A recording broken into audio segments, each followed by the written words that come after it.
Okay, if everyone will please stand for the invocation to the pledge of allegiance. Let us pray. Our Heavenly Father, thank you for the opportunity to come today to do the kind business. Thank you for all the blessings you have bestowed on each of us individually, as well as the county as a whole. Grant us wisdom and discernment as we discuss the issues in front of us, and help us do things that will be pleasing in thy sight. We ask for to keep Commissioner Jordan in our thoughts and prayers, and just wrap him up in your arms. All these things we ask in thy name, for thy sake. Amen. Amen. I pledge allegiance to the flag of the United States of America and to the republic for which it stands, one nation, under God, indivisible, with liberty and justice for all.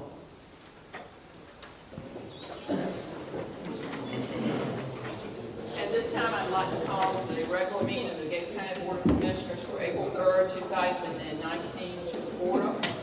The first item on the agenda is the approval of the amendments for March 6, 2019, and March 18, 2019.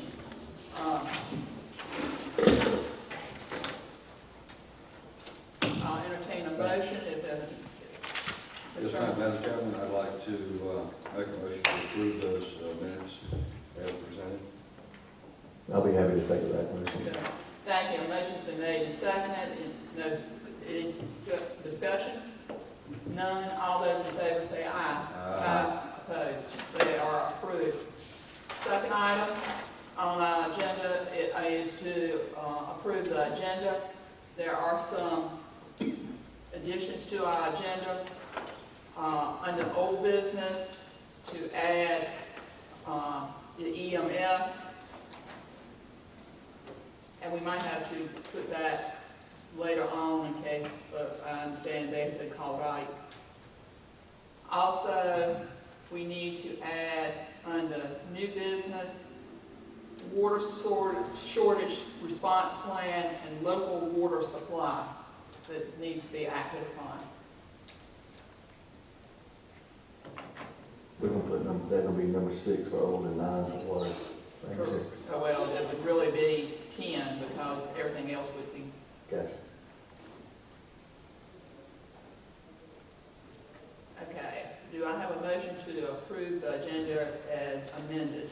So moved. Second. Motion's been made and seconded. Any further discussion? Hearing none, all those in favor say aye. Aye.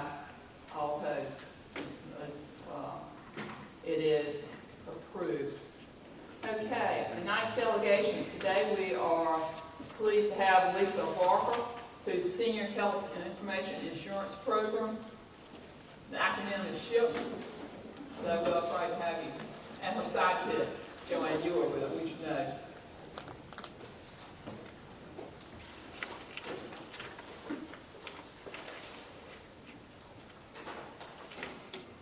And we will need 2 more because, Is 6 okay? yes.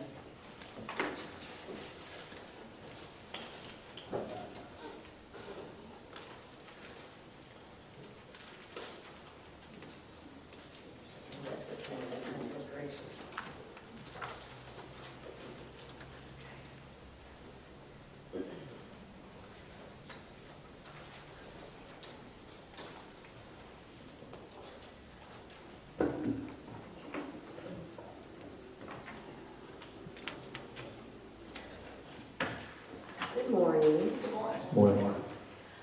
I won't take up too much of your time today, but I just wanted to let you know about a resource that's available. SHIP, or Senior Health Insurance Information Program, has been around in North Carolina since 1986.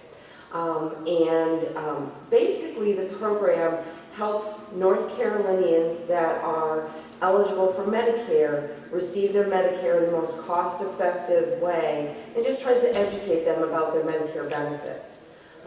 Currently, in every 100 counties in North Carolina, there are SHIP counselors and a SHIP coordinating site. And each year during open enrollment, which is October 15th through December 7th, that's kind of the big, you'll see on the TB, and you'll see different things where that's annual open enrollment, and that's where we see a bulk of people, especially here in Gates County.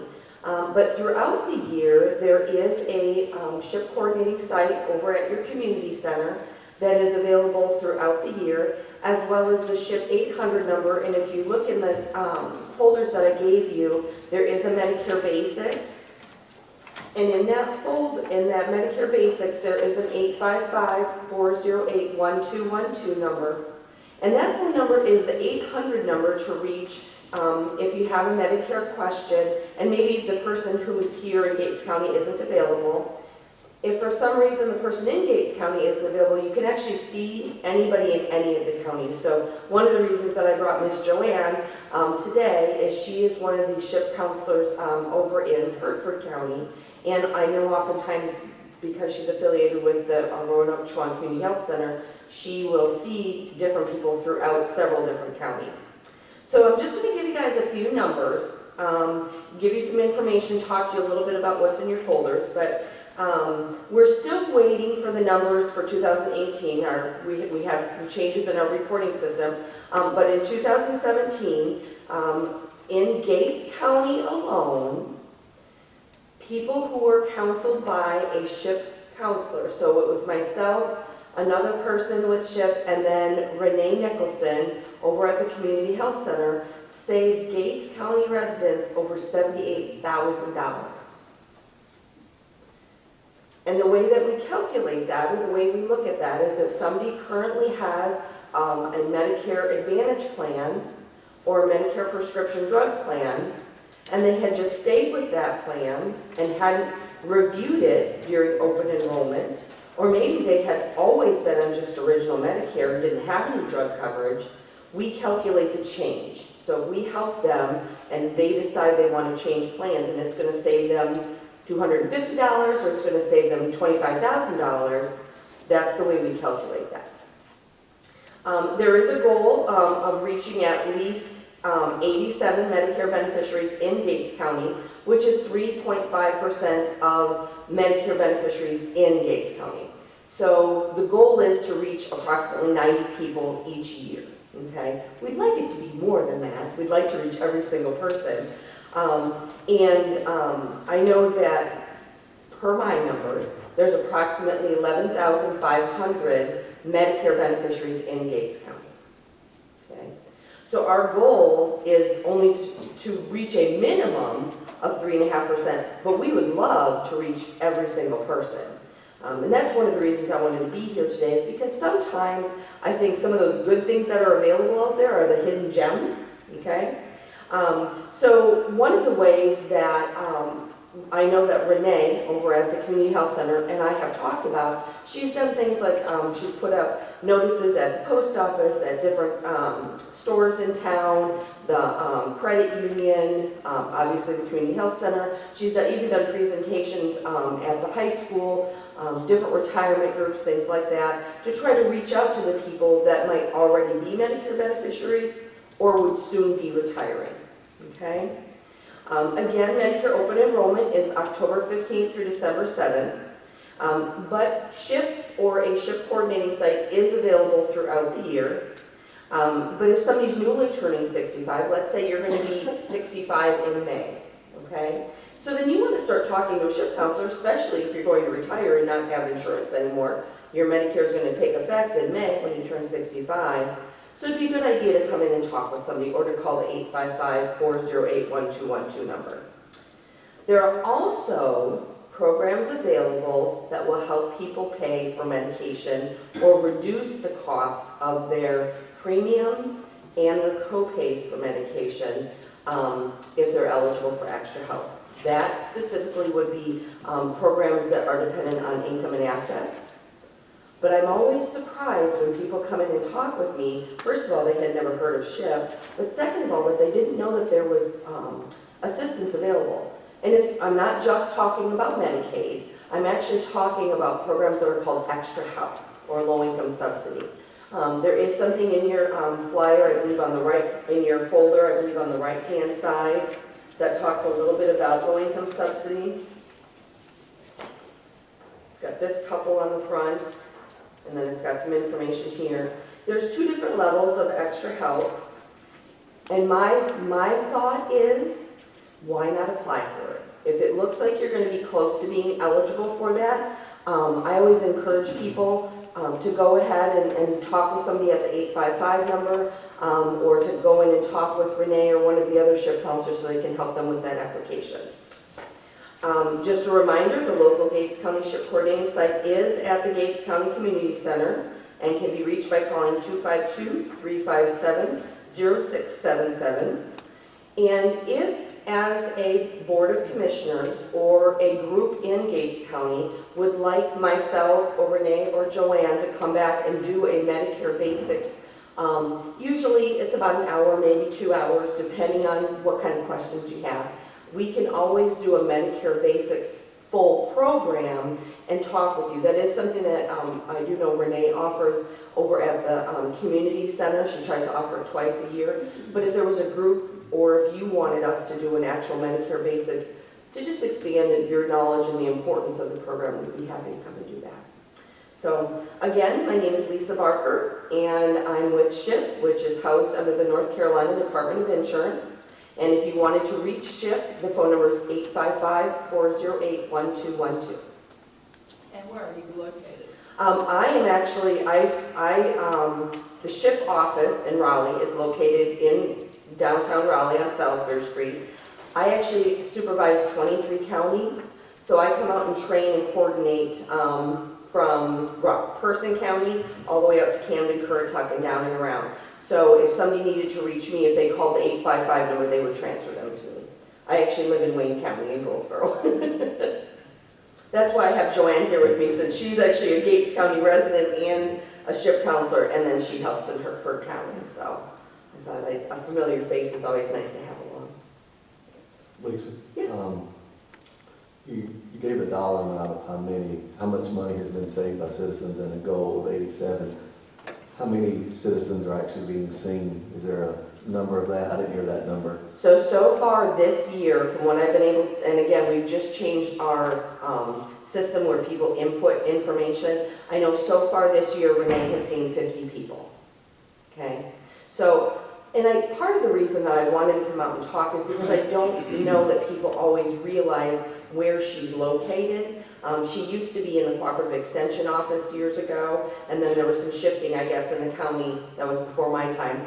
And then she went to the community center. So I also come and help, not this year so much during open enrollment, but last year I came once a week. And so if there's a higher demand that she wasn't able to meet, I would be happy to come and help her throughout the year or during open enrollment as well. And you advise us at some 2,500 in Gates County? There are approximately 11,500 Medicare beneficiaries in Gates County. That's the entire population of Gates County. That's what I That's thought when you said it. I must have, I'm sorry, I must have written the number down wrong. I must have written the population down instead of, I know that of Medicare beneficiaries, the 3.5% is 87. So whatever times that would be, I'm sorry, I must have wrote the wrong number down. When you said that, I'm all. I know, I was like, that's kind of high, but I thought, well, maybe. I apologize. I'll have to get back to you and tell you the actual number of Medicare beneficiaries. Your goal is to reach 3.5%? A minimum, yes. The minimum goal is to reach 90. It was 87. 87, so about 90, yes. So the minimum goal is to reach 3.5% of Medicare beneficiaries here in Gates County. So one of the ways that we do that type of thing is we do outreach to retirement groups and try to do things either with the local meal site, I know, which is co-contained at the coordinating site at the community center. And then she also does things like when there are, and I can't remember the name of the program last year that was canceled because of the hurricane, but it's usually a huge community outreach event. I know that last year we weren't able to do that because the hurricanes came through. But I do think, in talking with the staff at the community center, I know that they have lots of phone calls and people that walk in and ask questions. But my goal is just to, by coming and talking with you, is just letting you know what it is, and if there's something else that we can do for Gates County, I would be happy to come and help support Renee in doing that. Well, thank you for coming today. Yes, ma'am. And certainly make us more aware of that. And, Thank you. okay, do we have anyone signed up? I have 2 comments. And I have one comment. Okay, you can read that. Just to clarify. First citizen comment is from Alan Lowe, subject Gatlington Beach boat ramp. Mr. Lowe ran into some of the guys doing work at Ray's Beach, and they told him the Gatlington boat ramp project was back on the project list, but they were not sure if it was being funded or an estimated time frame. Mr. Lowe would like to request the board rescind letters and resolution requesting and supporting the project. He feels county and political support can help ensure funding is allocated to the project. If y'all will recall, we have sent letters and did a resolution in the past, and it was put on the project list, and then because of, was it the hurricanes and the things that got sidetracked? I don't remember, but if I recall, the state had actually funded, what was $250,000 for the project? And we were told that money was going to be available, so then it disappeared. Yes. But, So I'm not sure if that was a story or if that was a mistake. I was just told they got it right, wrong. okay. Is there any problems for directing the county manager to rescind the letter and the resolutions concerning the Gatlin? We don't have access to the Chowan River in that part of the county, and there has been several boating accidents, and we wanted to get a boat ramp plan from the state. That, I don't think we need a motion, since, but if you will. The other was received by email last night. Dear Natalie and the county commissioners, I am very disturbed by the unfortunate decision to remove the pecan tree from the front of the courthouse. The tree was not diseased and was a fixture of our downtown. I understand that there were complaints about the mess the tree made, but I also believe that our county coffers could have afforded the cleanup fees. I am wondering if acknowledgement was given as to the shade, natural beauty, and even the pecans shared among our village from this tree. I just do not think the history of the tree or its value as a part of our community story was considered in this decision. It is unfortunate that the tree removal happened without input from our community. This tree was worth respecting and treasuring. I would ask that the commissioners take pause and consider whether or not they made the appropriate decision in this instance. Many lives in our community are supported by the logging and lumber industry, including my own. Those trees are harvested and most often reseeded for future harvest, a renewable resource. I know this tree, most likely over 100 years old, does not fall into that category. It was a treasure for our community, and I mourn its loss. I am sorry that our residents were not allowed the opportunity to speak out on behalf of the preservation of the pecan tree. Can you speak to the dismay of those in the community that are distraught over this action that we find hasty, disturbing, heartbreaking, and irreversible? Respectfully submitted, Jackie Lewis Bundy. Thank you. Okay, did anyone sign up? Okay, moving on. Administrative reports. County manager. This was for February 16th through March the 22nd. Work continues on floors, wiring, and windows at the historic courthouse. Painting bids were due March the 27th at 4 p.m. As for a Sprayfield update, Dominion has done some work at the site, but power still has not been connected and a date has not been provided. And Mr. Hedgepeth and I spoke about this last week, and unless something has changed since then, we still do not have a date. Is that correct? Getting close. A wellness check was conducted for all with county insurance. Beginning in fiscal year 21, anyone with county insurance that does not have wellness checks conducted must pay 10% of the premium. In the planner's absence, I have been answering questions about planning and zoning. During this time period, I have spoken with or signed documents for 32 citizens. On March the 7th, Mr. Doug Bell and associates, working with the U.S. Census, visited to encourage Gates County to establish a census community team. to encourage citizens to participate in the U.S. Census. Mr. Bell will be visiting the commissioners at a later meeting to discuss this in more detail. On March the 12th, Chair Hofler, Commissioner Freeman, and I attended an NCACC meeting in Beaufort Community College. The topic of discussion was school safety. JCPC met to review the fiscal year 20 program proposals on March the 13th. There was not a quorum present. Those present, however, were in agreement to fund Genesis with restitution and alternatives for youth. The Tri-County Animal Shelter met to review the fiscal year 19 and proposed fiscal year 20 budget on March the 20th. Commissioner Freeman also attended. As an update, I received this right after I submitted this letter for the board packet. This is from DirecTV. We are in receipt of your letter regarding a preliminary evaluation of a market modification of Greenville, New Bern, North Carolina DMA station WNCT CBS, Raleigh, North Carolina DMA station WRAL NBC, and Spectrum Cable Channel Spectrum News Coastal for Gates County, North Carolina. The Communications Act and the FCC rules limit market modifications to commercial broadcast television stations. Because Spectrum Cable Channel Spectrum News Coastal is not a broadcast station, it is not eligible for market modification.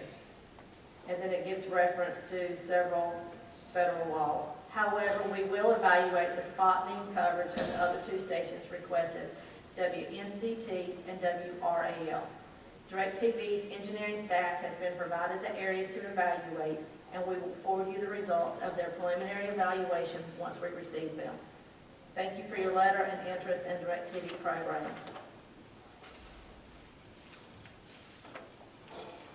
Okay, any questions for the county manager? Is that an indication they would go out on the bill? That was not addressed. We can always hope. Okay, tax report.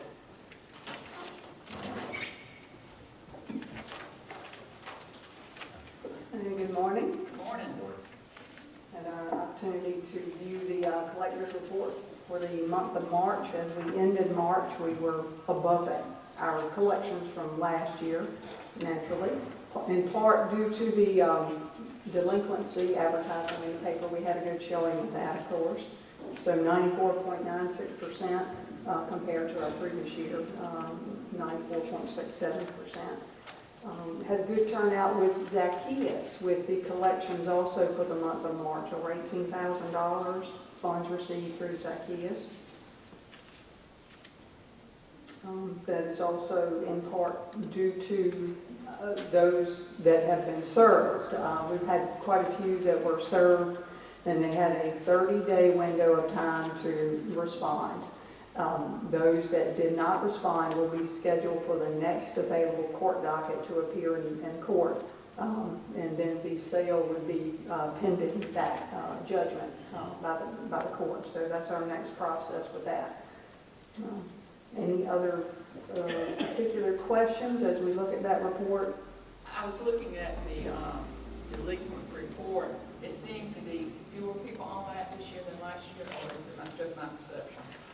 There are fewer. There are some names that are, I'll say, new for this year, which was kind of not a surprise, but never been on the report before, just an occurrence, if you will. Some of those names we've never had up there before, just for the year of 18. Some of them, as we would look, are familiar names, and they are in foreclosure process, as we look at those prior years reflected up there. So, yes, ma'am, a little bit fewer than our I years thought they back. were a little, I didn't count them, but I thought it appeared to be fewer.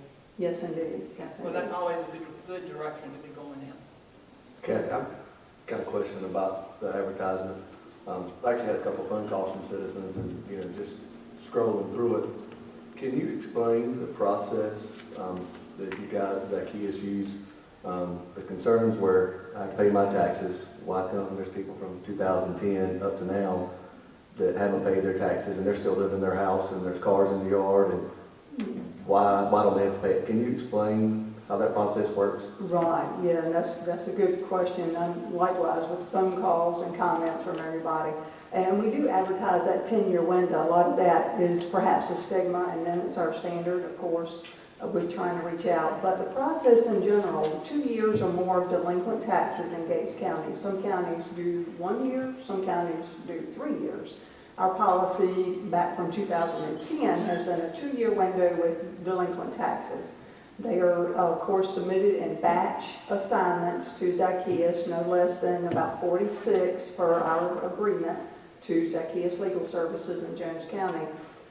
Some of these are heir properties as they've been existing, or estates, if you will. A lot of that is problematic with title searches. It consumes a good bit of time, if you will, to research those and to get all the entity people involved. If there's somebody in Dallas or Fort Worth or somebody in New York, those are difficult titles and they have been such. Mark Bardell with Zacchaeus not long ago, last summer, made a visit.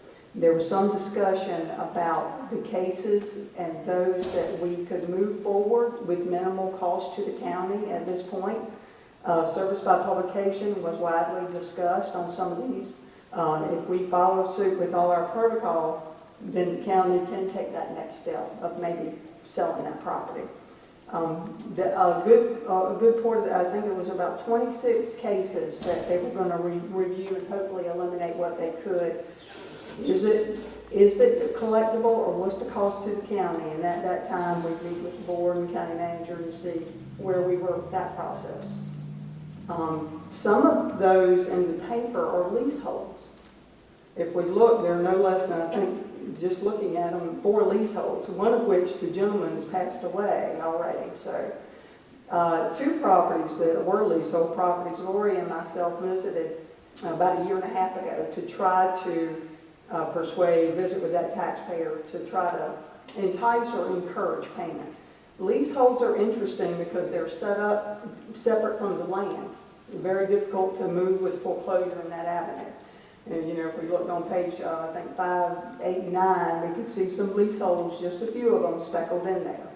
We have a right-of-way property that's also within our foreclosure.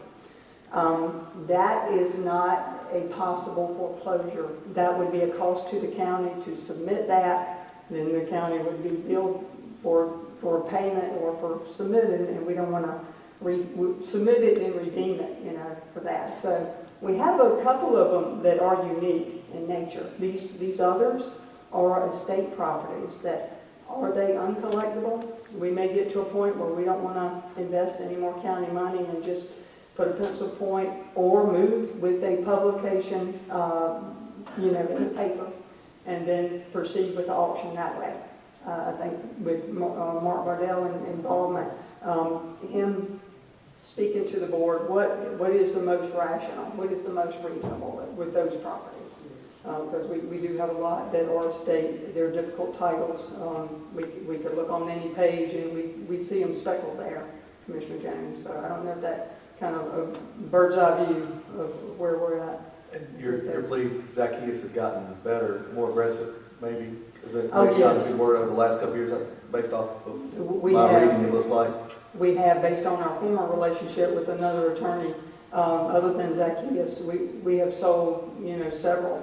And the county has not been saddled, I'll say, not at any length by any means with any properties. One that did go to the county was a sale within, I believe, 6 months time frame. So we were able to turn that around very quickly and not have it saddled with county property with that status. So we have been pleased. I'm hoping to hear from Mark as we get into the spring court docket to see some of those familiar names. They've already crossed their threshold of time of responding. Some of them did respond.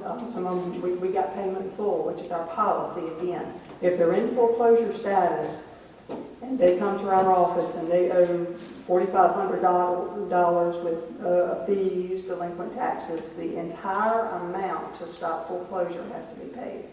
Now, if they bring in $190 of that amount, we naturally will post it accordingly. However, they are versed and reminded again that those fees will continue.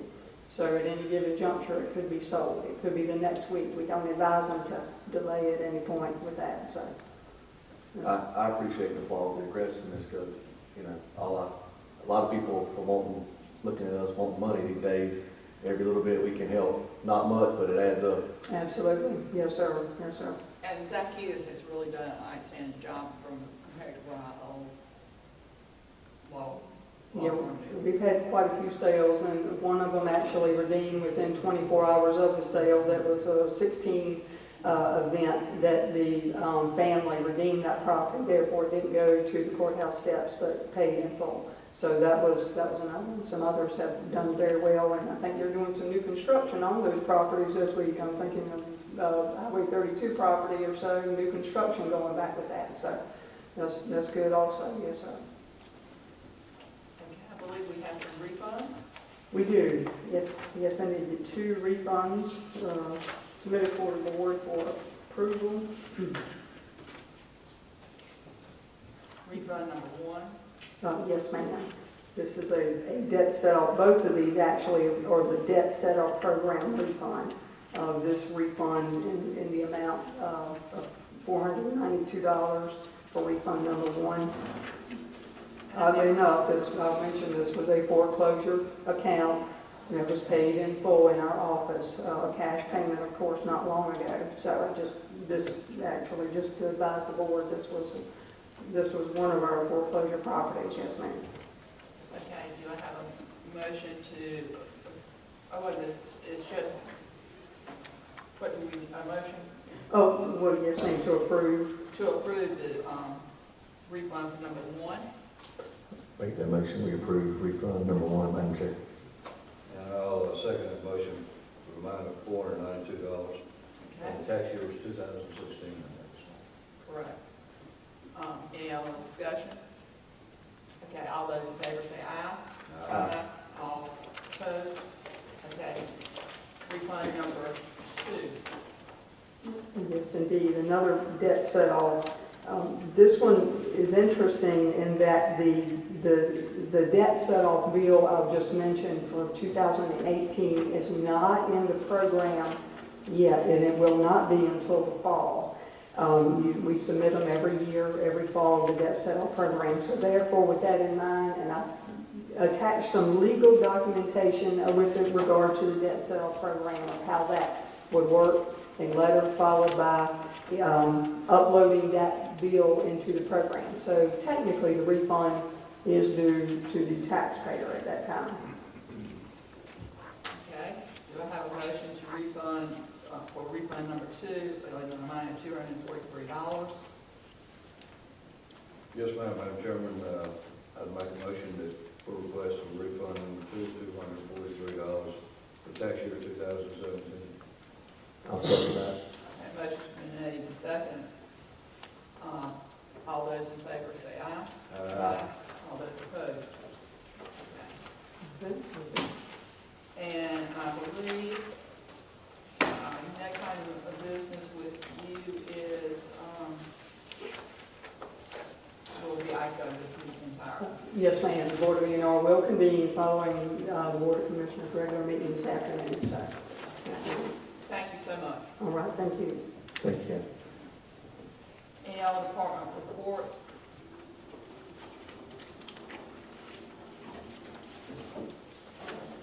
Okay, moving on, we have no public hearings today, but we do have some old business concerning demolition. This was put back on the agenda after the discussion last month, and in your package, you have the background information on the 4 pieces of property that were submitted last month for your approval to allocate funds to clean up the property, since the owners have not done so in some cases, several years. You also had asked that the building inspector be here at this time to address the issue of how he develops a list and or keeps up with the properties that are brought before you. So Edgar Mitchell is here to address those questions. Thank you for coming. Certainly, I don't think any of us disagree that there is, we have numerous home sites and all that need some work. But we want to understand the process, how how did you get on the list and how you guys? It's complaint driven, and also any houses that are catch fire that are beyond repair. Instead of letting them stand up, shouldn't be an eyesore in the county, you get them on the list.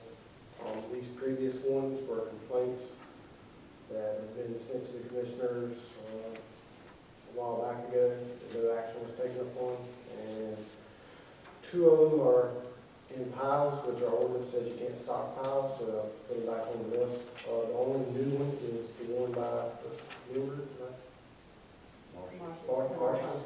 Hers is the only one that's new that's been put on the list. That one has been complaint driven. We've received so many complaints, we put that on the list. We've kind of slacked off on turning any more in until we get these done. The simple fact we could have 20 to you every month. We got them coming on. Well, I know several of these are, like you say, burn-out homes, and they do have a safety, I mean, there's a risk there. Kids play, they like to go into deserted places sometimes. And several of these are in areas that are residential. So, do I have any questions?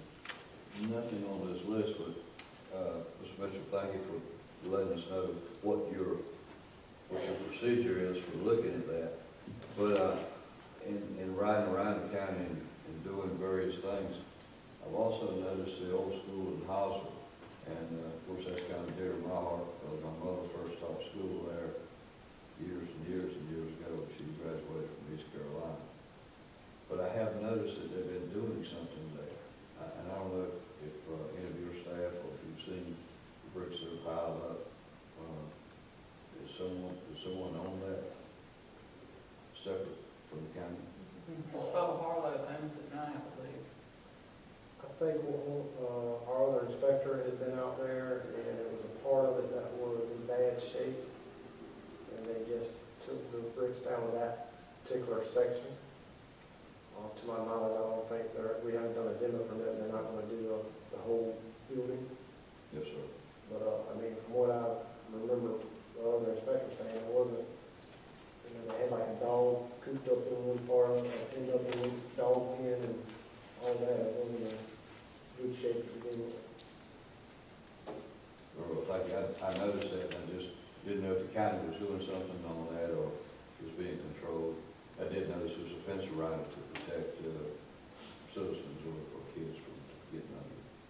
I do know that Mr. Harlow had asked anybody who wanted bricks from the old building, if they wanted one, that come get it, because he was going in the process of tearing some of them down. It was my understanding at that point that he was going to tear the whole building down, but maybe that has changed. It can't do it until he gets the demolition permit, certainly. And dear's my heart too, that's where I started first grade. And so. Okay, well, thank you. Now, what we need to take action of what we want to do, correct, because there is a funding, a cost of Yes, demolition. Do we have any idea what cost? as stated last time, demolitions can cost anywhere between $8,000 and $12,000 based on previous estimates and previous jobs that we have had performed for us. Of course, since 2 of them are in piles, it could be a whole lot less, but I have no idea as to a cost. And money would have to, at this time, come from fund balance. You can do it several different ways. You can allocate X amount. We can put them all out to bid, and we can allocate, we can then prioritize which of the houses should be demolished first, second, third, and fourth. You allocate X amount of money, and then when the money is gone, then the other houses will remain until you allocate additional money. What is the pleasure of the board to ask for bids? Send out for demolition bids. Like you say, 2 of them are stockpile. That should not be very expensive. Yes. And I think, Madam Chairman, that's a good question to present to us as well. I would like to sort of hand it back to Edgar to a degree, and I'm sure throw it at me, for saying that. General statutes prohibit me from doing the bidding and handling the dollar amount. That's why Would you be able to give us any kind of guesstimate as to cleanup? I will repeat what county manager said. She was the one that handled the bids. She would know more of that than me. Like she said, 2 of them are in piles. I believe the one there by Marcia's florist is burnt down to the point where it's very little. It's basically masonry foundation. So you're not talking that it shouldn't be, because the ones that we have done previous, I believe, have been the whole building. It shouldn't be as impactful financially as the other ones, but again, I don't know. That's right. Good answer. And I have noticed the one about Marshall's is kind of cleaning up, seems to be week by week. Well, I think that started cleaning up, and then it came to a standstill. Yes. So, is it the pleasure of the board to send a RPO, like, put these, like people would do it for? My concern is the cost that the county is going to incur. It's not budgeted. I've spoken to one of the 4, and somebody from Hartford's supposed to come look at it, give them a quote in the next week or 2. But this has been ongoing. Right, I right, started saying, this is not something Right. that's, I mean, these have been 2 years or more. right. It's actually, it was 5 years ago, and they let it go, and I told them the importance of it when he saw me the other day. I just hate spending $4,000 or $5,000 of taxpayer money and then not knowing we're gonna get that money back. Well, it goes on their bill, Right, it is put as a lien. it's clear there's a lien, so they cannot do anything with the property. But it's sitting there not doing anything with the property right now either. Well, And I thought the general statute was pretty good in the fact that, unless I interpreted it wrong, that if we do that and put a lien on that, we can hold that lien until sale, or the county can take it over. Is that the way, you understand that, madam? And if it is sold, then that whoever buys that property has to pay that money. Because that is what happened on another piece of property that we cleaned up 3 years ago Yeah, 3, 4 on years. Silver. 32 in Silver Springs intersection. Madam Chair, would it make sense to put one out for bid to see what kind of cost we're talking about? Since the county man, gave a ballpark and Edgar can't, if bids come in at $15,000, $20,000, that's a lot of money. of course, we can always have the right to reject any bids, You're probably better off to put them all out to bid, the cost of advertising. because a contractor's gonna charge you more mobilization for doing one than you would before. Then if you want to decline or not do or whatnot, you'd be better off.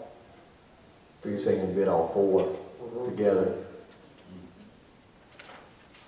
Because you might knock off more on that, because they're going to bring in a big excavator, a big dump truck, they gotta have new equipment to do it.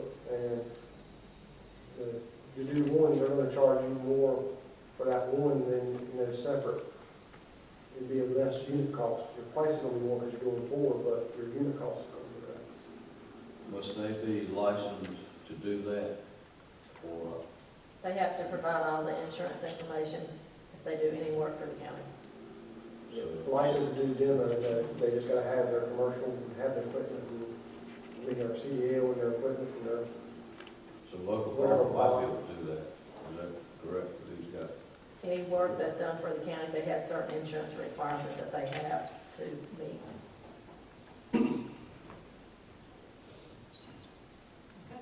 What is the pleasure? I'd like to make a motion that we extend the letter for the removal to all 4 as presented to us, the properties in consideration for cleanup. Can you please clarify that motion, what you mean by extend the letter? A letter to individuals for bid for that cleanup. So All 4 properties. you're saying to issue an invitation to bid on the demolition and cleanup of the property? Roger that. Okay. Okay. Do I have a second? I'll second that motion, and any discussion? Mr. Freeman, Commissioner Freeman. I talked to the one on Kellogg Fork, the one I spoke to. I'm for the motion if it was 3, not 4. He assured me that something was gonna be done. This person also assured us 2 years ago that something was gonna be done. Right. As has the third one on the list. I believe a letter was actually received, 2 weeks ago, stating they were gonna do something, and the response was sent back. If you do something before this meeting, that's fine, otherwise it will be considered for demolition cleanup if the commissioners approve it. The one on Kellogg Fork, they actually had a dumpster there. It was halfway filled, pulled off 3 years ago, nothing done. We've been working with them, and we've been getting that same thing, oh yeah, we're gonna get it, we're gonna get it, we're gonna get it, and nothing done. When is the, on that Edgar, when is the last contact with them has been with them, excuse me? Kellogg Fork, Uh-huh.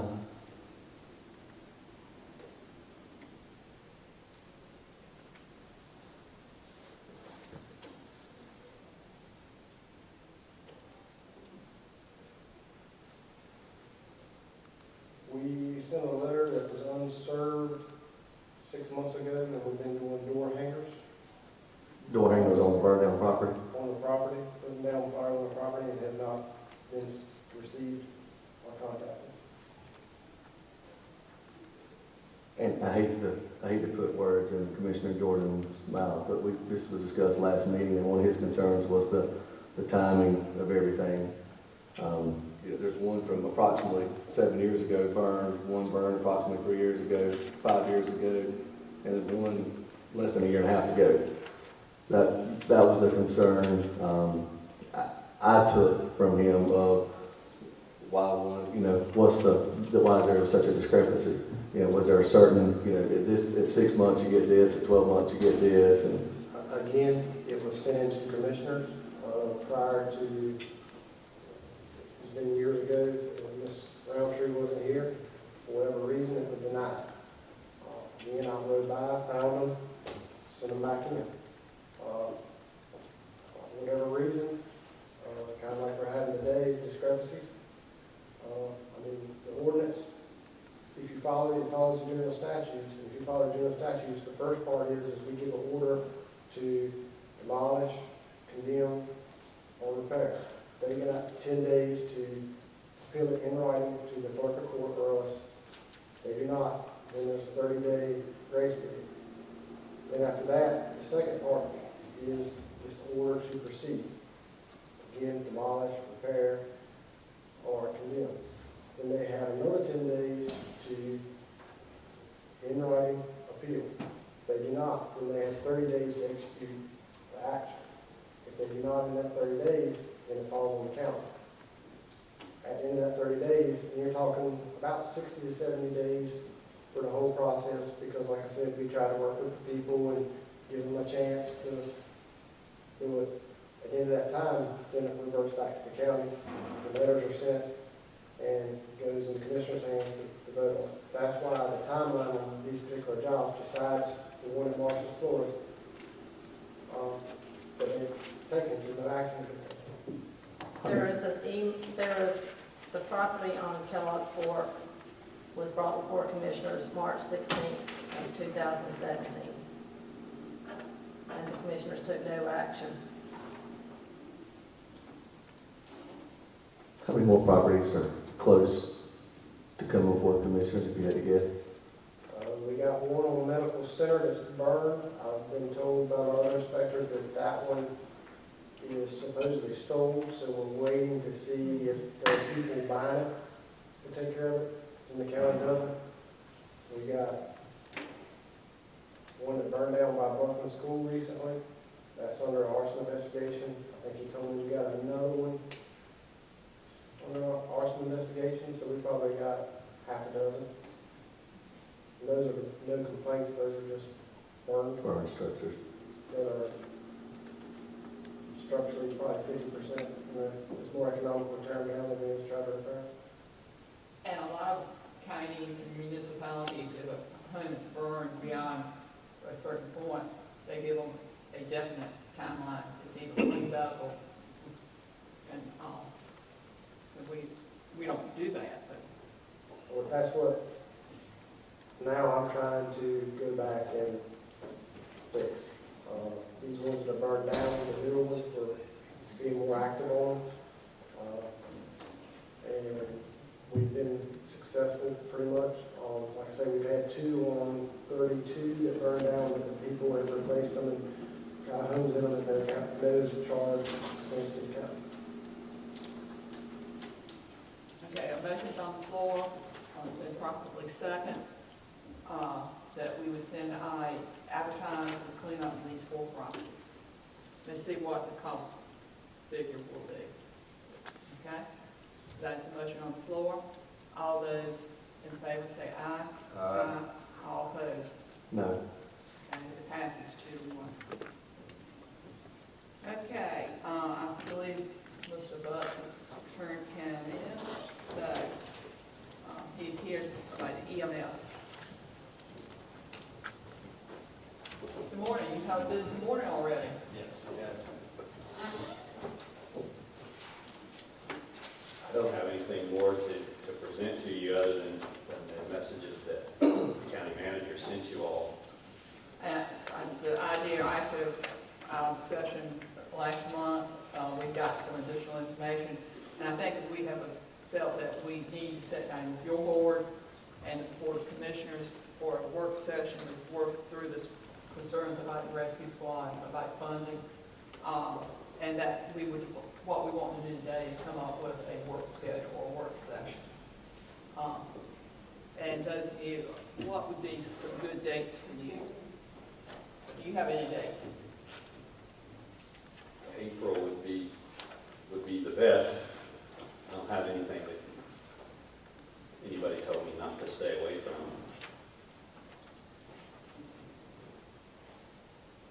We have, Wounded Warriors, 25th, 26th, 27th. Okay, so that part of it is,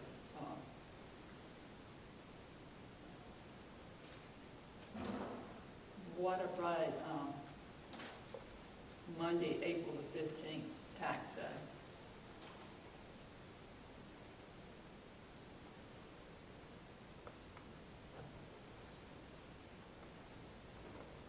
We will, Is that court we day? have Superior Court, yes, we have. We're trying to do a daytime meeting. Excuse We're trying to do a daytime meeting or nighttime. Your board meets at 9, doesn't it? Typically, we meet at At 9. what time? 7 is usually what time I meet. That's your decision. I'll let you know if I'm available or not. That's all right, we always have a fire department meeting, on Monday nights, but Okay, well, I what's- can miss that. No, we can, because of court, that can be held over, I mean, that can go long. Generally speaking, this course is about 1,700, so. Okay, I was just throwing out a date. How about the 16th on Tuesday is Bible study, Mr. Jordan, will be making it, hopefully he can. How about the April 22nd, Earth Day? I will not be in town that day, and I will let you know the sooner you do it in April, the About all? better it is, so that I can work on the budget, Okay, gotcha. because this will impact budget. How much lead time, how far out does it need to be? Like I said, the sooner the I better, mean, is there because a requirement for notification purposes? 48 hours. 48. Okay. The 15th in the evening, if that's good with everyone else. How about, switching nights on, how about the 11th, on to the Thursday night?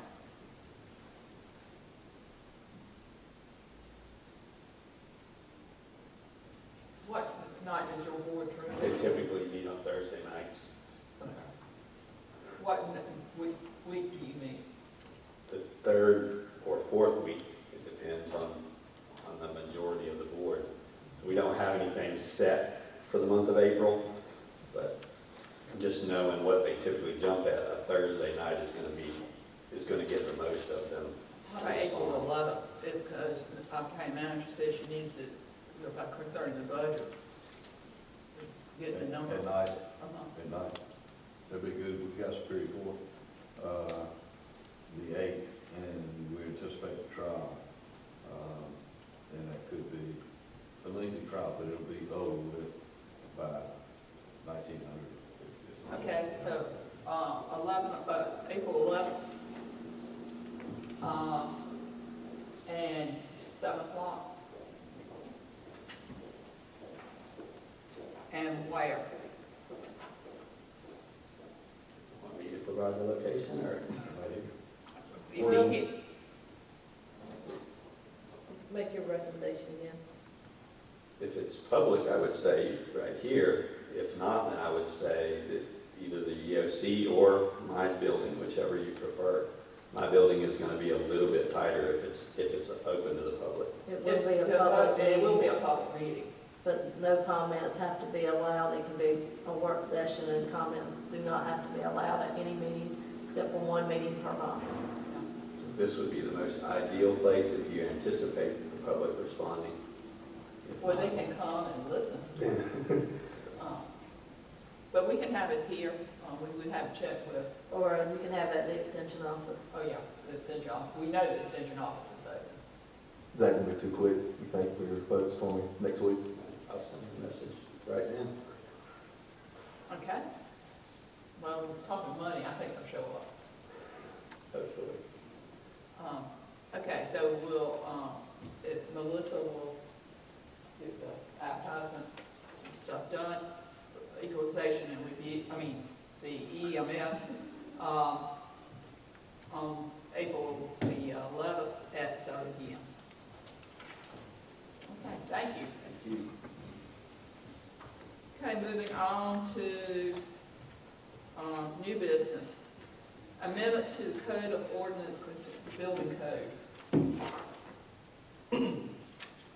This was something that was brought again by Edgar Mitchell, and there's information that he has provided you from Department of Insurance as well as from the county attorney, so I will turn it over to the two of them.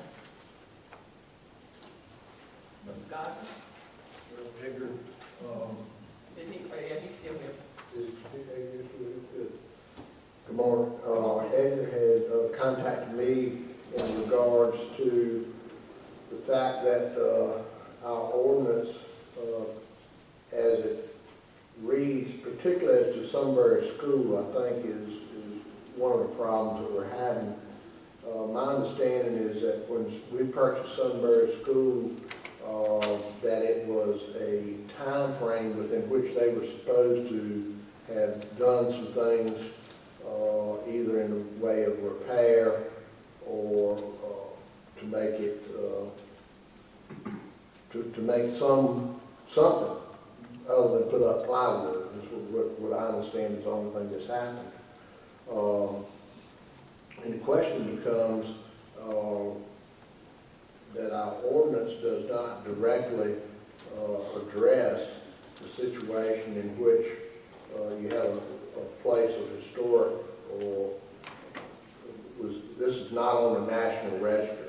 In other words, this is a historic building, but we have a period of time, I think it's been now 8 years, if I'm not mistaken, since the county has sold this property.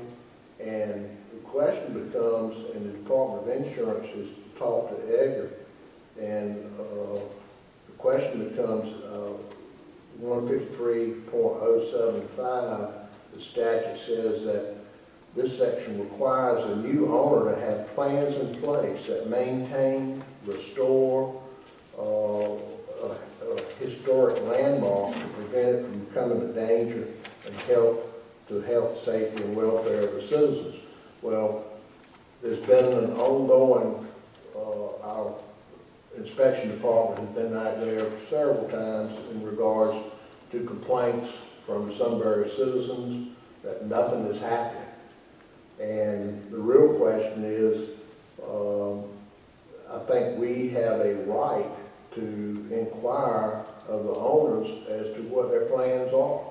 They have not presented any plans.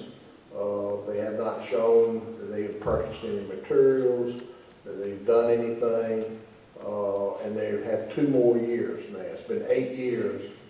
So in my mind, I'm really wondering, the statute talks about, well, it's not complied with because of deception on the part of the purchaser. In other words, did they ever really intend on doing what they said they were going to do when they bought this property? And I think that needs to be addressed. I don't see anything wrong with us writing a letter to the owners to find out what their plans are. Because I think Edgar's position is, and our inspection department is, it is becoming a danger to the public and to the welfare, because the building, part of the building, they had a problem one time with part of the building had no roof on it. Young children could go into the property and become injured. And so the real question for the board is, do we need to make them aware? Do we feel like we've been deceived by the purchasers? Do they really have intentions to make this into what they said they were in the beginning, a senior resident living facility? It's my opinion that we probably need to write a letter to them, at least get some type of response, because at this point, there's nothing moving there. There's nothing going on. They did respond to the article that was in the paper, and I just realized I did not send that to you when I received it, but they had responded to all commissioners at that time with an update as to what was going on and why things had not been done at that point in time. I know my concern, what Edgar had brought to me was that this, basically, the way I understood it was what the county ordinance says is not what the state ordinance means. And that the general statute supersedes what the county has said, and that the county, my understanding from when I discussed it with Edgar, was that any historic property, not Sunbury School specifically, but any of the historic properties could not be exempted from the general statute 153A 366. If the structure imposes life, If you'll come up to the podium, please.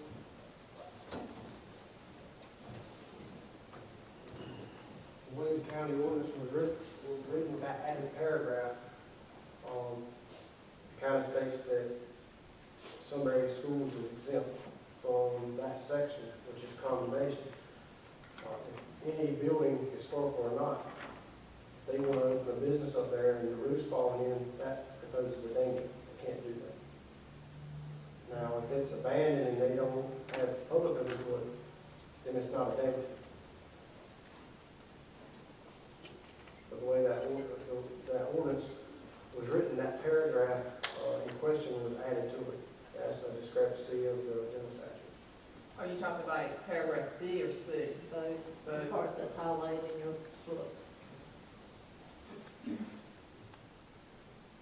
In other words, our ordinance is in direct conflict with the general statutes. I wrote that ordinance originally, and I was in the pit to make sure it conveyed with the general statute.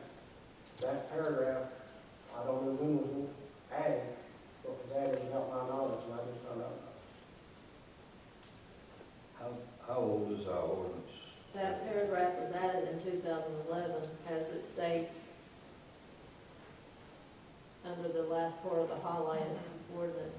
November 21st, It was passed, but how long have we had it on the, I know it was passed, it shows passed we've been operating prior to that under the same procedure. I was operating under the one I had written, which didn't have that paragraph. I was never given that copy.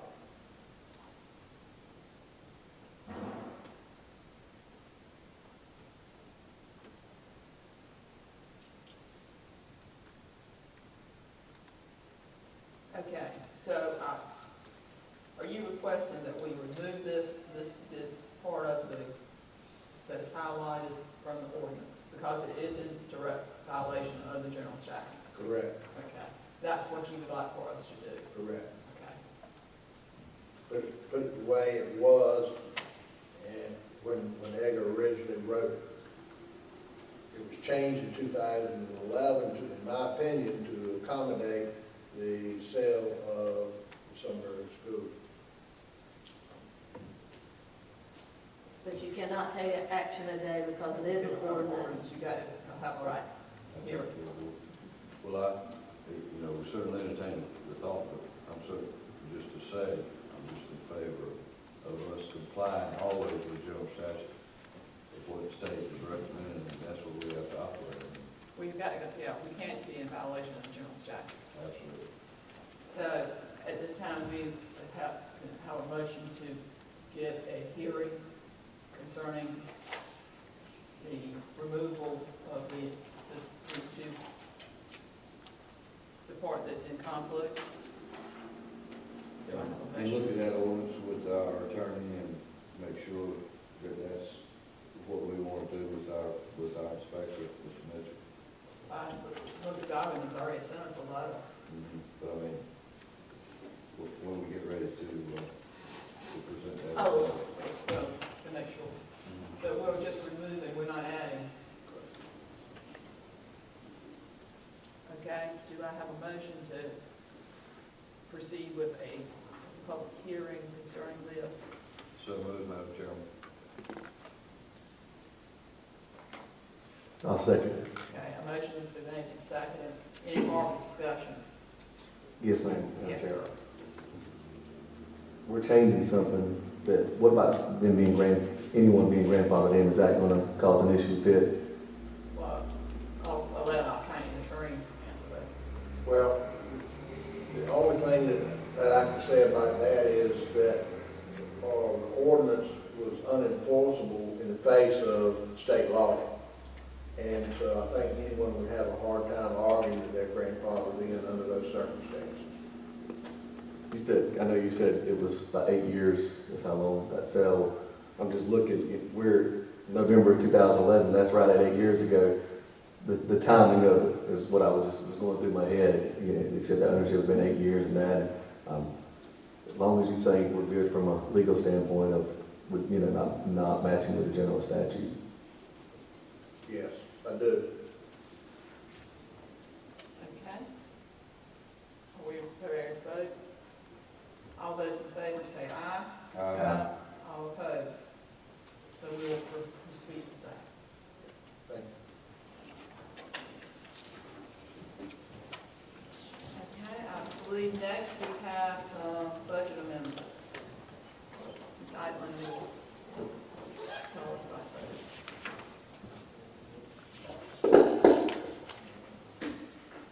You should have budget amendments 45 through 49 in your packets. We'll start with budget amendment 45. This is to reallocate funds within the department to cover a shortfall in the unemployment expense line. Okay. What is the pleasure of the board? Reallocation of $90. Yes, ma'am. Madam Chairman, I make a motion that we follow the recommendations of the finance officer as pertaining to budget revision number 45. I'll second that, Madam Chair. Motion's been made, second. Discussion. Hearing none, all those in favor say aye. Aye. Okay, Budget amendment 46, the county can get up to $10,000 from our, the NC League of Municipalities, and it's an incentive with our insurance to promote healthy living within the employees. So any expenses that we pay for, they will reimburse us that. So we have received this grant. That's great. Pleasure of the board. Yes, ma'am, I definitely make a motion on receiving money for the county and budget revision number 46. Okay, second. Second. Discussion? Hearing none, all those in favor say aye. Aye. 47. 47, this is to reallocate funds within the sheriff's department to purchase uniforms and guns.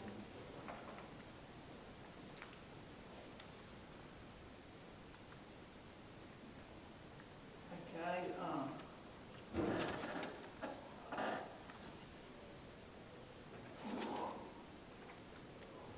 pleasure of the board.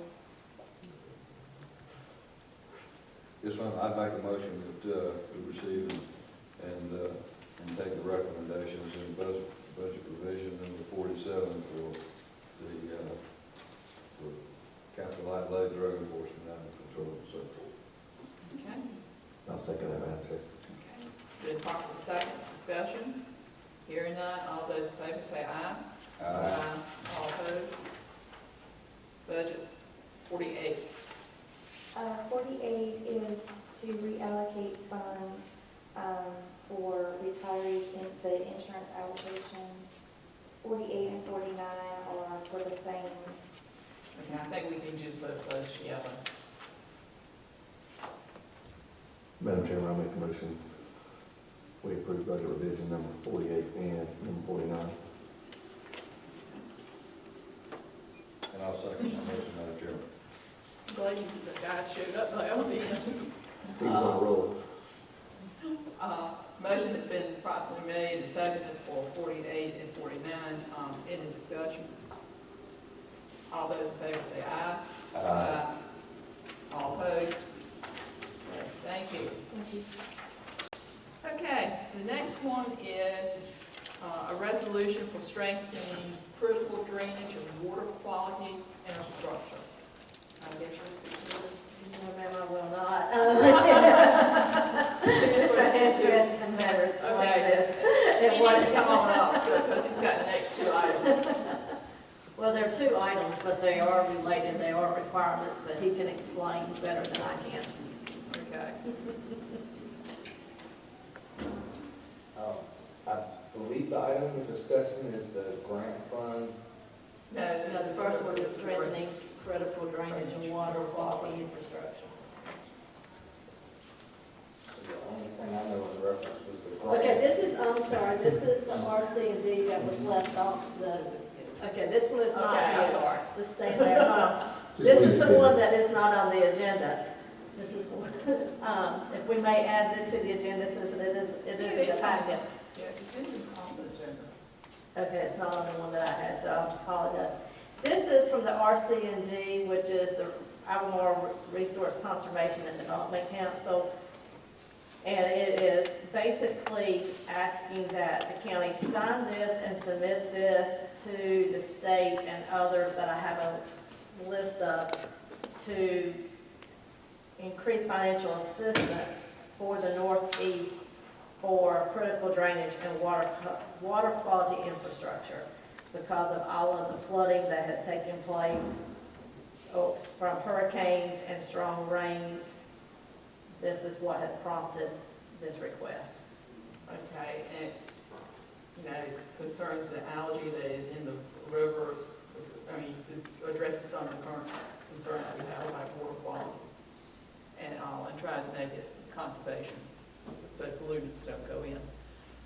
What is the pleasure of the board? Timmy, what's your thoughts on this? Timmy would probably agree. Most definitely, but isn't this a follow-up of the study that they had the contractors come in after Matthew, and we went through a lot of That the major resiliency, right? resiliency plan, so this 2 years later, they're finally acting and putting some in structure. Yeah, and especially the infrastructure, the one major project that we placed in this project as far as helping us move forward to receive funds was just It, eliminate dead end lines. So it Right. sounds like that falls hand in hand. it's not exactly from that group, and what he is referencing is the governor, after Matthew had a resilient community forum, and someone came to visit us 4 or 5 times, asked a lot of questions, and Timmy and Matt Lowe were typically the ones who provided a lot of the information, because what we discussed were drainage issues. This, based on the information I received from RC&D, did not actually come out of that, but it is requesting some of the same types of information and funding for the same issues. If we can get funding to help with any of these things, would be more than what we have now. Yes, ma'am. Bureaucracy. It doesn't move That's fast. right. Okay, Need a do we have a motion. motion to approve this resolution? Madam Chair, I make a motion, we approve the resolution for strengthening critical drainage and water quality infrastructure. And I'll second that motion. Madam Chair. Okay, discussion. This is something, when you live on flat land, you need help with drainage. So, all those in favor say aye. All those opposed. Now, I apologize. Tammy Hedgebeth will address the next 2 resolutions, so. First one's resolution for approving local water supply plan. Yes, ma'am. It's a plan that I put together, and it's a data log of all the water usage, all the aspects inside and out of water, as well as wastewater now. It just puts together an annual report to the state to let them know where we stand as far as our permitted capacity, our projected growth, our current population, the average water per day, water withdrawal from the wells, just to give a plan to see what kind of growth in your system as far as usage goes. And every 5 years, it has to come before the board for resolution, just to say that y'all are aware that these plans are being submitted to keep the state informed as to where our system stands as far as permitted use. And what is our capacity? 1.42 million gallons per day. And what are we using? All right, average per day is 0.896 for 2018. We are not projected to have to expand on our treatment facility in my lifetime. And then I had this data in front of me when the population and I was scratching my head looking at it, and I said, well, I must be the 1% that's not on Medicare. I was thinking we being so. Okay, what is the pleasure of the board? Madam Chairman, I'd like to make a motion that we approve and adopt the resolution for approving local water supply plan as been presented to us. Do I have a I'll second that, Madam Chair. Motion's been made, second discussion. Hearing none, all those in favor say aye. Aye. I would like to add one thing, and that is, next time we make the print a little bit larger. I know, I started to say, Unfortunately, that was the copy that the state sent back into a PDF file, and I played with it. When I tried to change it, it would split screen, and I couldn't get it to print. sounds like me. So it was a little bit more visible. So next time I'll supply magnifying glasses. Thank you, sir. My motion will help. Okay, the second is a resolution for approving water shortage response plans. This is a plan that I believe it's every 8 years has to be revisited and looked at. And one of the things when I updated it, it still had the old county, one of the previous county managers' information. That's the only thing that's changed with this plan was contact information as far as our county manager goes. It's in the event of extreme drought.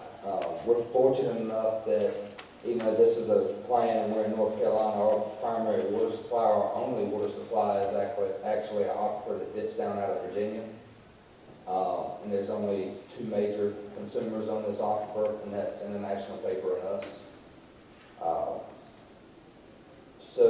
And this is more geared towards surface treatment plants, like around Raleigh, where they're pulling water out of the lakes. In extreme drought, those lakes are dried up.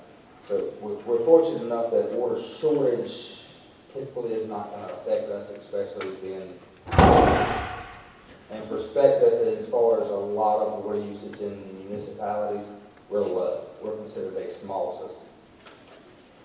But it just goes through different stages of, in the event that this is enacted and we're in an extreme drought situation, the different response levels, and ways to enforce water conservation amongst the customers.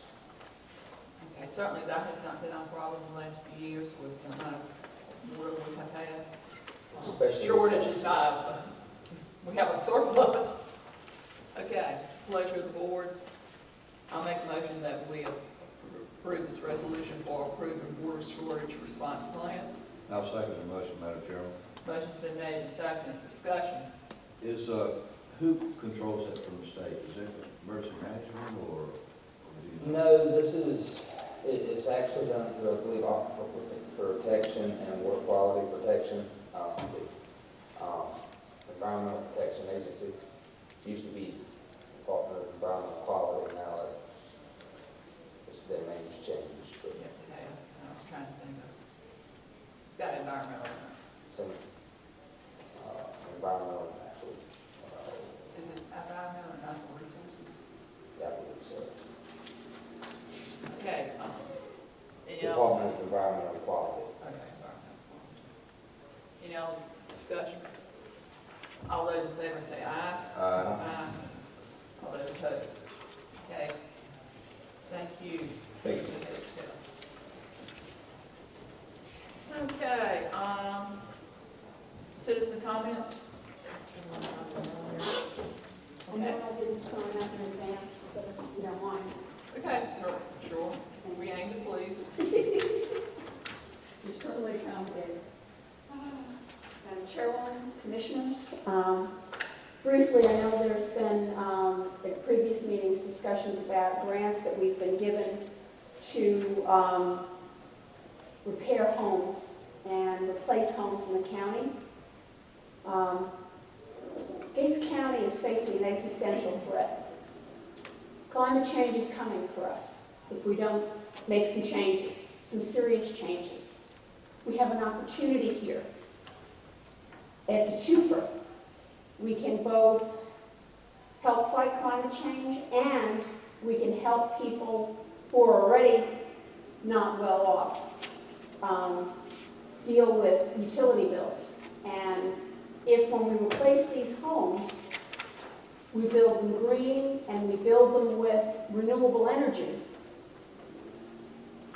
we can help the county, we can help the citizens. These folks will benefit from reduced or eliminated utility bills.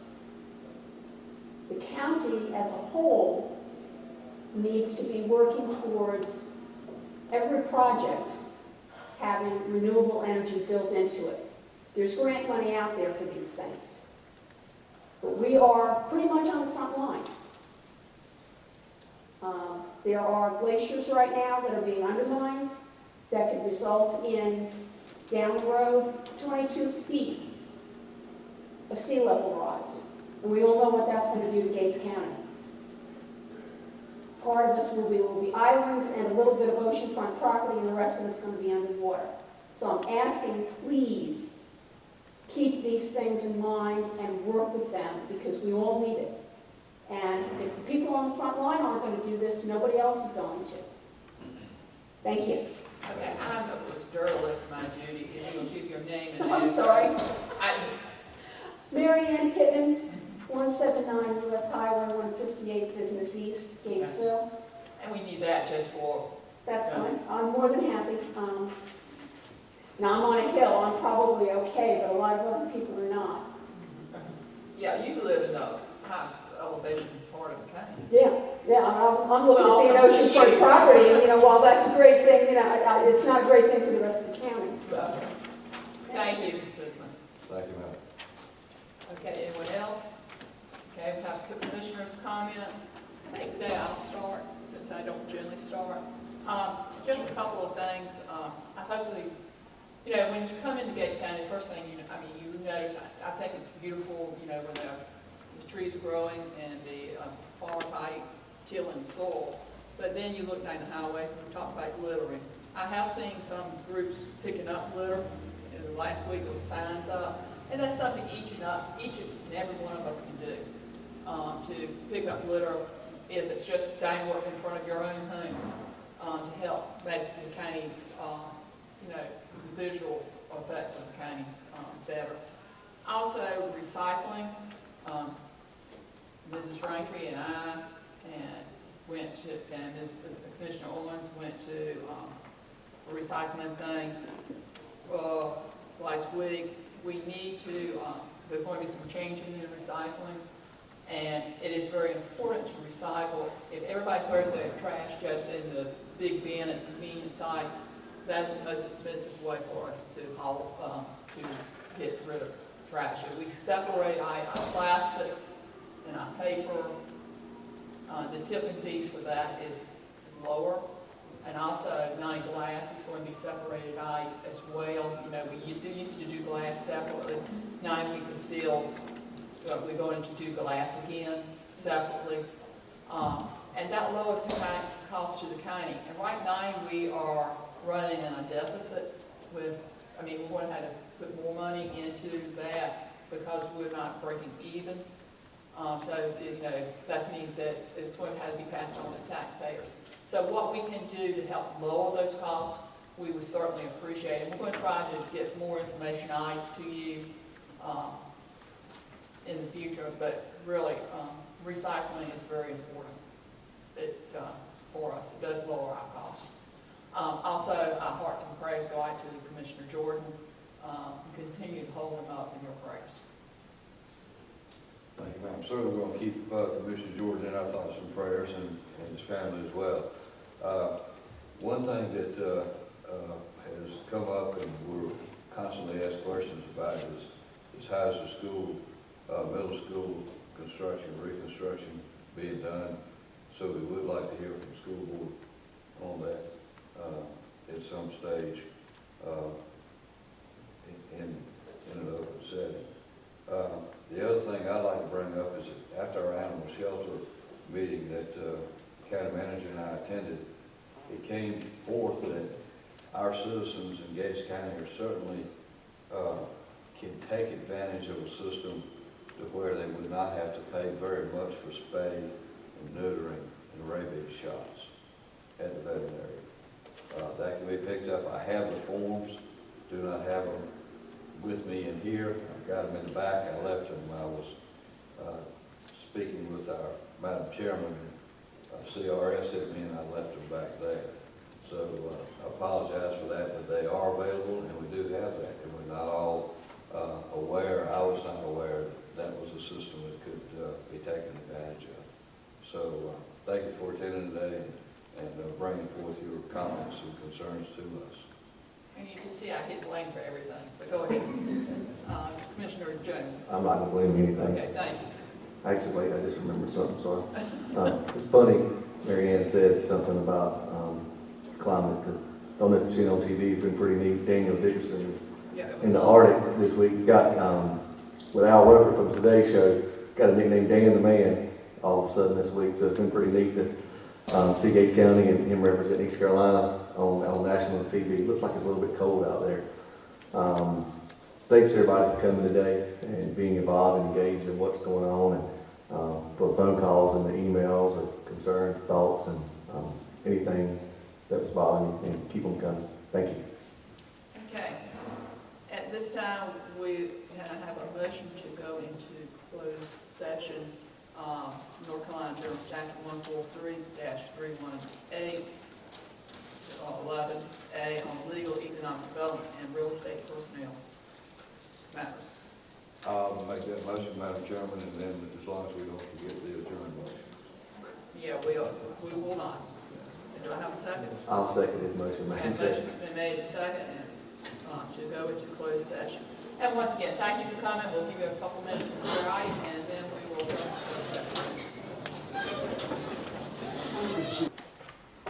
Okay, at this time, I'll entertain a motion to come out of closed session. So moved, Madam Chairman. I'll second that, Madam Chair. Okay, all those in favor say aye. Aye. All opposed? Okay. No items of business to conduct, so do I have a motion to adjourn? I'll make that motion, Madam Chair, that we adjourn. And I'll clearly second that. Okay. Any discussion? Hearing none, all those in favor say aye. Aye. Okay, adjourned.